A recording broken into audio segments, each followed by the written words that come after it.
Welcome to WellView 365's briefing for March 12th, powered by freshnews.ai. Smart facilities are quietly resetting patient experience expectations as static waiting room playbooks struggle to keep pace. Today's signal standard, smart facility messaging is now the control layer that determines what patients see and hear across in-facility digital touchpoints. This shifts smart infrastructure projects from isolated hardware upgrades to a governed messaging system that drives consistent healthcare digital communication, patient experience across modern healthcare facilities' smart infrastructure. Capital projects that ignore this control layer will lock in fragmented patient communication for years.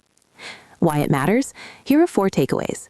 First, content owners get one place to update messages that then flow to waiting rooms, corridors, kiosks, and patient TVs.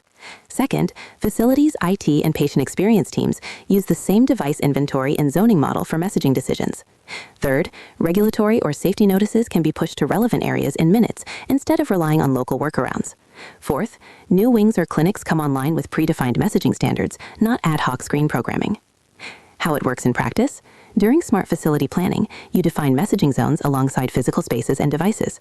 IT maps each display, kiosk, and audio system to these zones in a central management tool, not separate local systems. Patient experience sets templates and content rules per zone, including allowed content types and who can approve changes.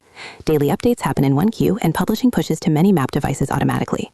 Incident or surge messaging uses the same zones, avoiding one-off overrides in individual departments. One practical adjustment. Map one unmapped screen or audio endpoint into the central patient messaging zone model before it is used with patients. What to do next? Here are 4 takeaways. First, list all existing in-facility digital endpoints and group them into logical patient messaging zones. Second, review active capital projects and insert a standard patient messaging section into their requirements. Third, assign one operational owner for the central messaging layer across facilities, IT, and patient experience. Fourth, set a go-live checklist item that no new space opens to patients without map zones and tested messaging flows. Thanks for listening to WellView 365, News and Insights. See details at wellview365.com.